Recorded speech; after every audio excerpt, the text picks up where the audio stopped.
Fidèles amis internautes de Dabarou TV, nous sommes au mercredi 19 juin de l'année 2024. Merci de prendre le rendez-vous pour ce Flash Info. On démarre par cette information. L'ONG WeWorld a organisé le mardi 18 juin 2024 un atelier de travail visant à la révision participative du code de déontologie et éthique dans les médias CEDEM. Cet atelier qui a eu lieu au bureau de WeWorld Parakou s'inscrit dans le cadre de la mise en œuvre du projet Média B et a réuni des professionnels des médias du département du Borgou. Au thème des travaux, des propositions concrètes de révision du code de la déontologie de la presse béninoise ont été faites afin d'améliorer les conditions de vie et de travail des journalistes. Toujours à Parakou, le mardi 18 juin 2024, une session de sensibilisation a été organisée par l'ONG Diabète Bénin à l'intention des journalistes du Nord Bénin. Cet atelier de formation s'inscrit dans le cadre du projet WDF 20-1787 visant à améliorer la prévention et les soins pour le diabète et l'hypertension artérielle au Bénin, contribuant ainsi à la couverture universelle en santé.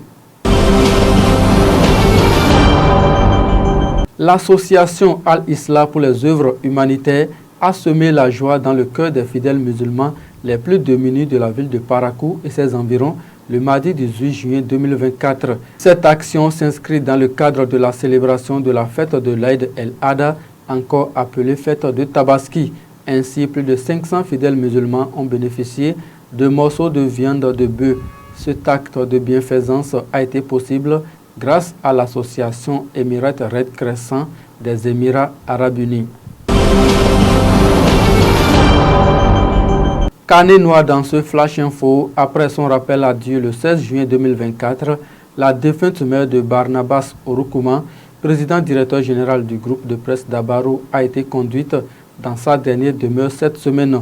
Dans ce cadre, les cérémonies de décès en son hommage se tiendront le samedi 22 juin 2024 à 10 h à la mosquée Maman Bio de Guessoubani dans la commune de Sinandé. Pour rappel, la regrettée Awaou Seydou est décédée dans sa 77e année. Union de prière pour le repos de son âme.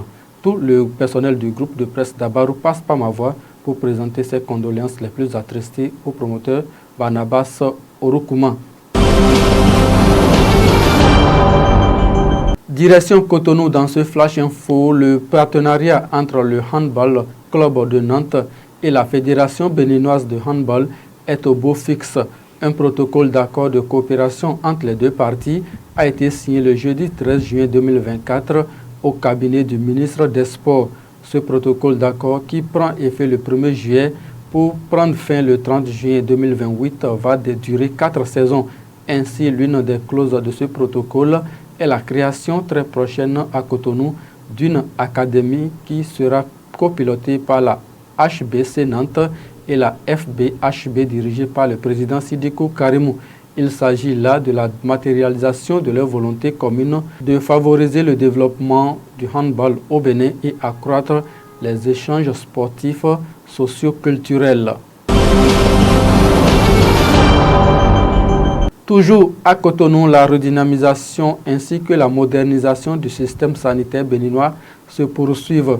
Le lundi 17 juin 2024, sur l'esplanade du Palais des Congrès à Cotonou, le gouvernement béninois a réceptionné 144 nouvelles ambulances de dernière génération.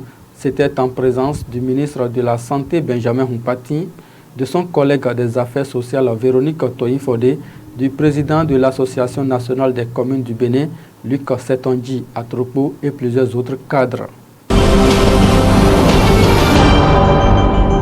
L'actualité en plus bref sur le continent dans ce Flash Info, entre 80 et 120 soldats maliens et supplétifs russes de Wagner sont arrivés ces derniers jours à Ouagadougou. Nous sommes au Burkina Faso.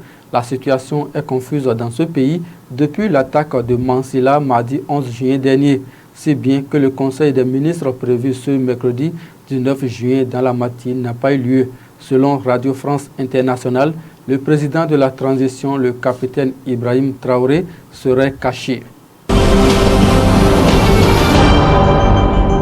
Au Mali, cela fait plus de 10 jours que l'on est sans nouvelles du journaliste Yeri Bokoum.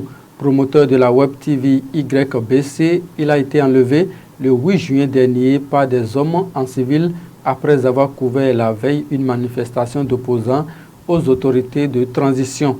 Ses proches n'ont aucun contact avec lui depuis.